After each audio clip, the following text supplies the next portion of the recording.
Good morning. As she said, my name is Susan Angelos. I am just thrilled to be here. Thank you for having me. What? It's not on? Oh, it is. Oh, I need to get close. Okay. Yes.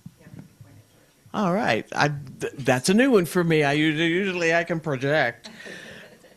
But I also would like to welcome all the people who are joining remotely. Your presence adds to our spiritual experience. By the way, along the line, during this talk, you'll hear me use the word God. That's my shorthand for the power to which I pray. If you are free to mentally substitute whatever word means that for you. But today is Palm Sunday, a day of palms and praise and procession and paradox.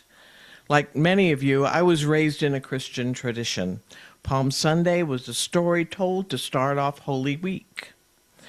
Jesus of Nazareth entering Jerusalem on a donkey with crowds greeting him with cries of Hosanna. Cloaks were laid on the road. Palm branches were waved in celebration. It was a triumphal entrance. But in our New Thought tradition, we don't look at the story as just legend or history. Just as the story of Palm Sunday in the New Testament sets in motion the events leading to the rebirth of Jesus, it also plays out in an inner drama as the rebirth of our soul. We look beyond the outer pomp to discover the true meaning, and we ask, what does this triumphal entry mean to me in my life? Because Palm Sunday isn't just a legend. It's about a spiritual event, about the awakening of the awareness of the divine inside all of us. The moment when the divine consciousness makes a triumphal entry into our everyday life. Now, before we can understand the triumphal entry, let's examine the city. We can't understand the biblical entry or the metaphysical meaning of the entry without knowing what Jerusalem was in the first century. So if you'll indulge me, I promise this history will be short. According to the Hebrew Bible, Jerusalem became the center of Jewish life when King David came to power and united the 12 tribes. The first temple was built by his son Solomon and became the center and symbol of Jewish identity and worship. When the first temple was destroyed some 400 years later, the Jews were sent into exile, and all of their writings and prayers that we know of from that time expressed a longing for their physical and spiritual home of Jerusalem.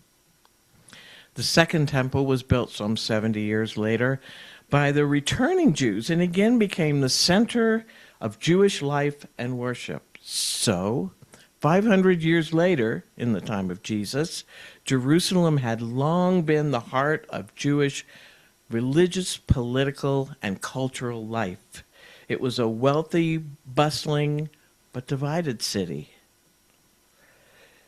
It had recently been renovated by King Herod in this grandiose, grand Roman style because Herod's always had to be the biggest of everything. Political tension was high. Conflicts were common and deadly. Crowded and intense. It was especially so during festivals. But it was also the holy city. It was the intersection of God's presence with the Jewish people. Every one of us has our own Jerusalem. It's the inner place where our mind and our hearts live. It's the place where our fears live, our inherited beliefs, our cultural conditioning, and our personal history all help build the walls and towers of our own Jerusalem.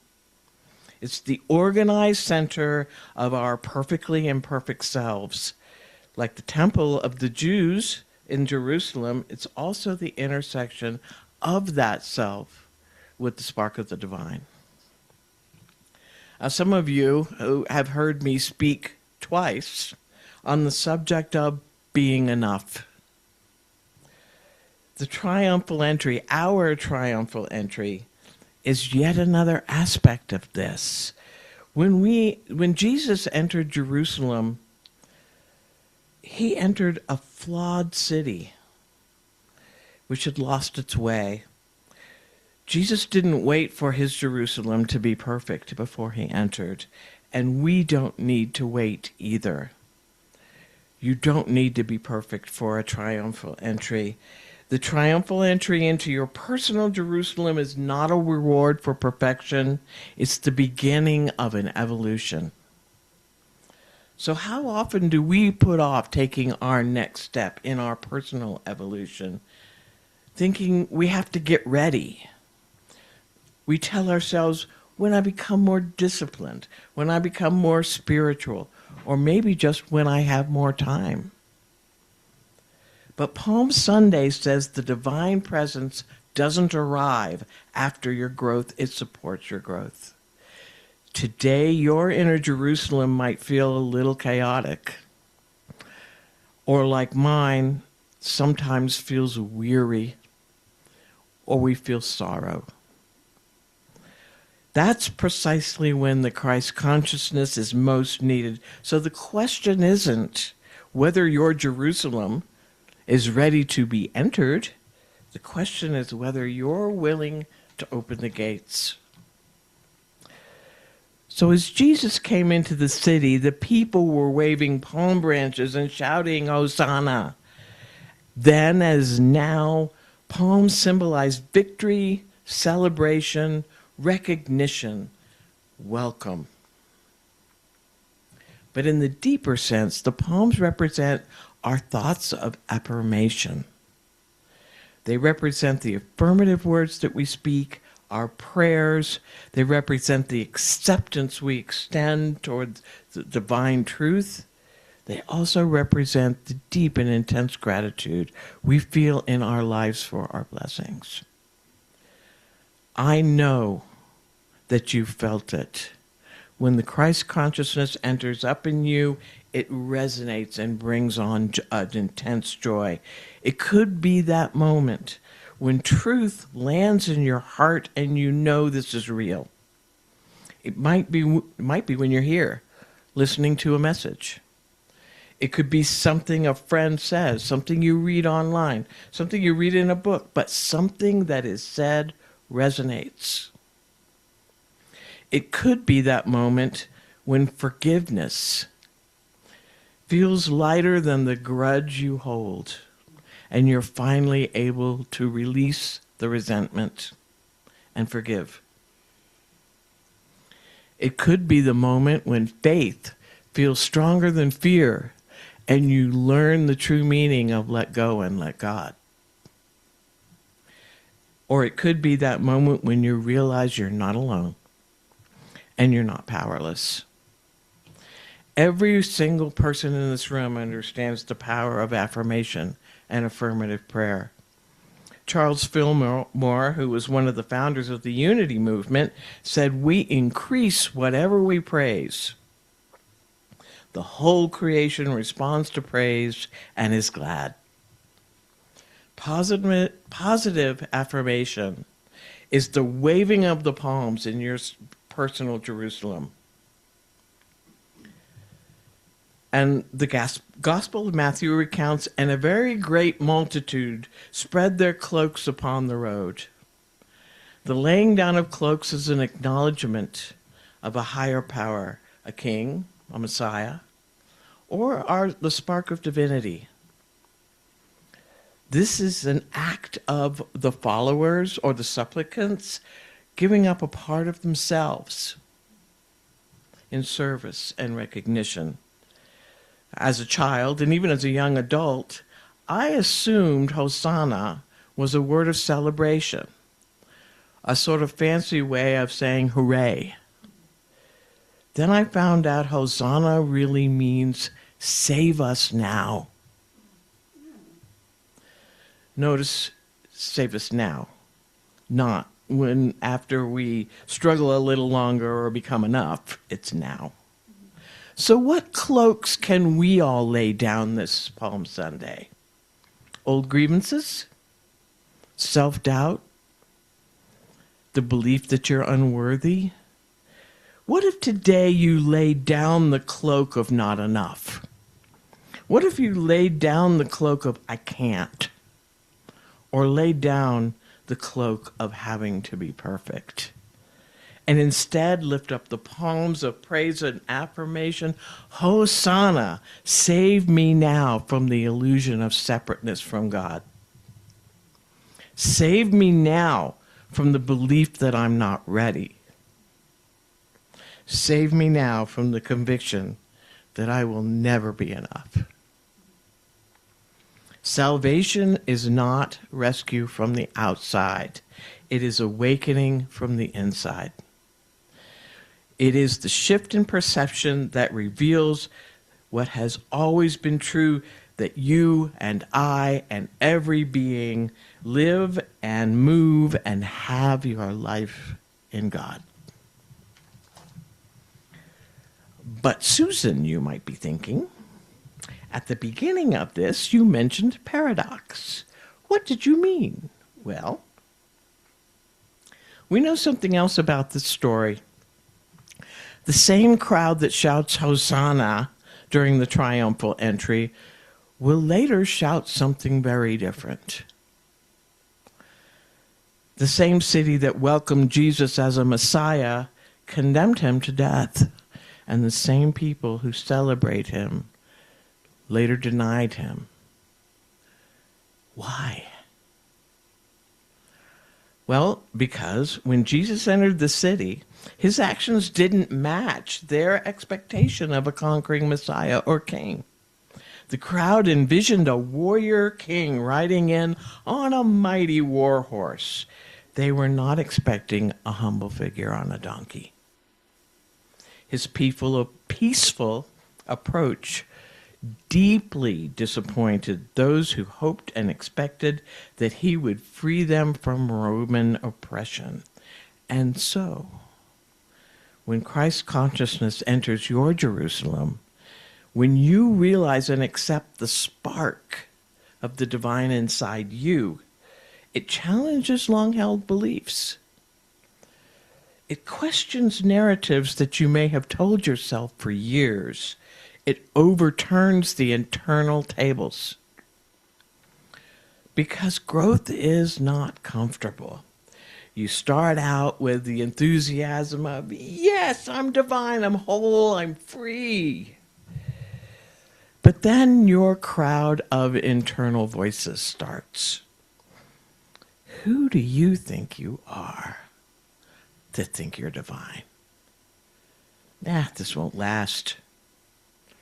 The crowd within you, like the crowd welcoming Jesus, is fickle. But there's the good news. The triumph of God doesn't depend on the approval of the crowd.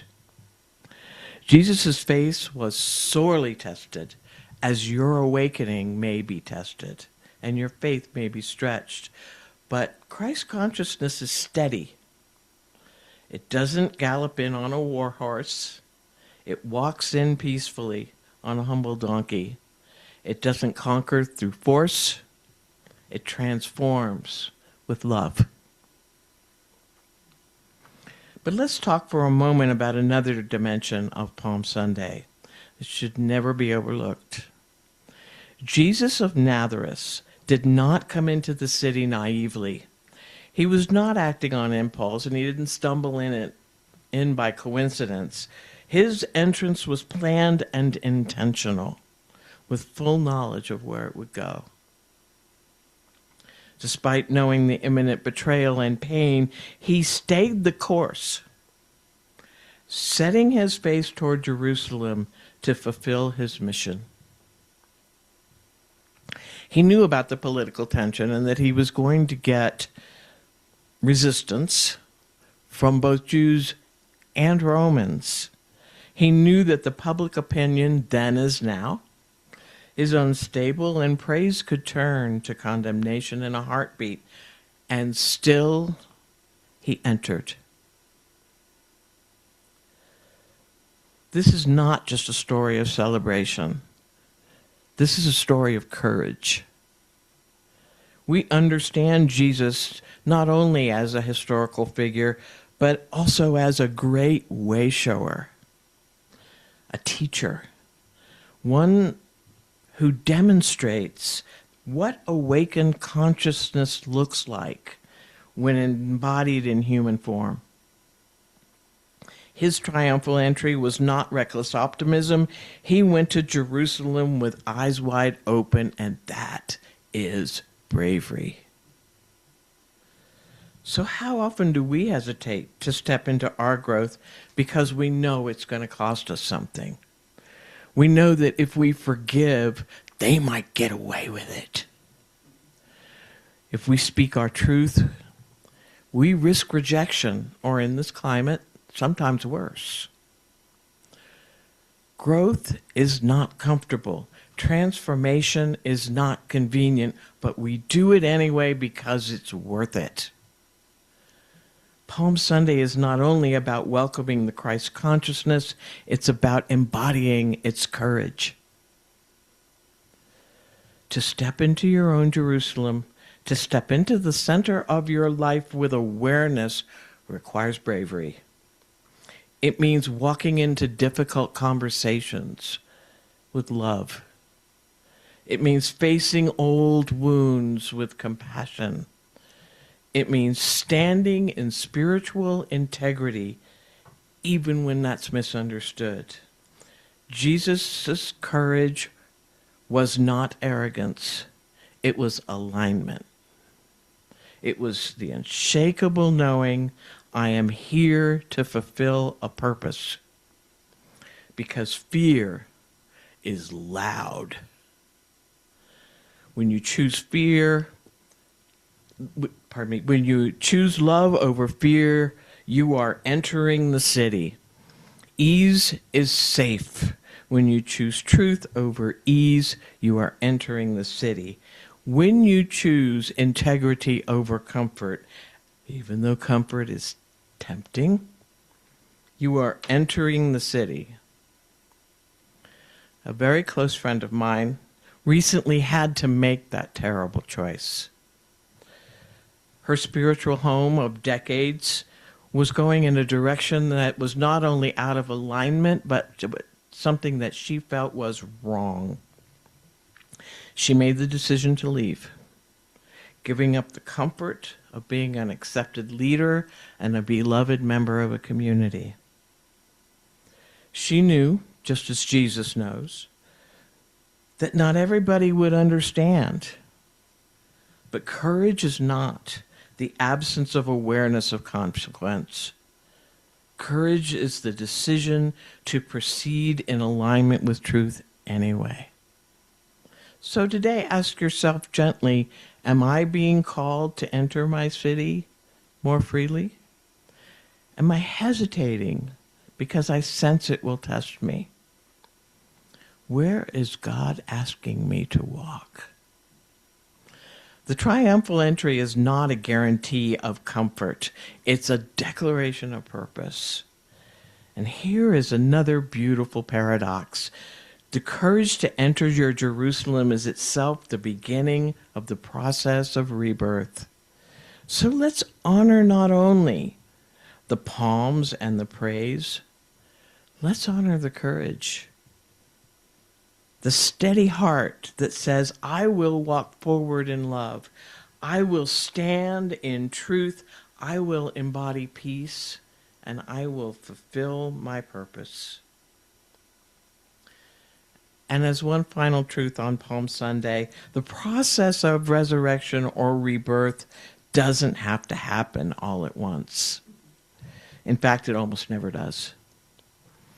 The biblical entry is a single dramatic moment, but even as Jesus entered Jerusalem in one day, the fulfillment of that entry, his resurrection, his teachings unfolded over time. There were teachings that we are still uncovering right now with some of the Gnostic material that's being brought up. But there were challenges to be faced, and it's the same that we have to face.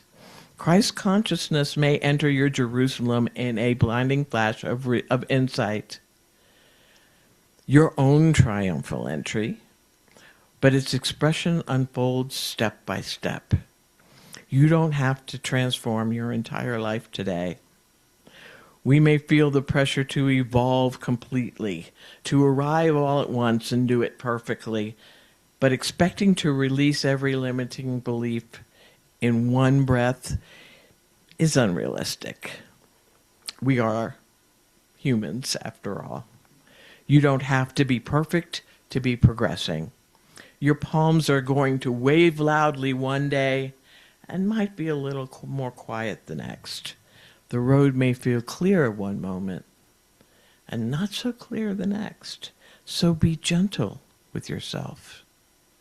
Honor the small steps. Bless the gradual shifts. Trust the timing of your own path. So what does it mean to actually live the triumphal entry as a practice? There are 4 aspects. 1, invite Christ consciousness daily. I feel like it's best to let the higher awareness take the reins before fear does, and start every day with an affirmation. It can be divine love governs my truth. I stand with peace today. Whatever works for your life and your soul in that moment. Number 2, examine your inner city. What beliefs govern your personal Jerusalem? Are there walls built from past disappointments? Are the gates locked by resentment? Invite God to walk those streets. Number 3, lay down the cloaks. Invite one false belief that you're ready to release. Perhaps it's I can't. Perhaps it's I don't have time. Perhaps it's just I don't feel like it. But lay them down. And number 4, and this is the one that I think is probably the most important, wave the palms of praise. Practice gratitude and affirmation deliberately, because gratitude aligns you with the divine and affirmation sets it in motion. So as you go into this Holy Week, whatever that means to you, remember the Christ consciousness isn't arriving from a distance. It's arising from within. Let your mind become a city of peace. Let your heart become the field of palms. Let your life become where divine love travels, because the gates are opening. Your donkey is ready. The palms are waving. So let's affirm this together. With palms of praise in my heart, I welcome the Christ and move forward in love. And so it is.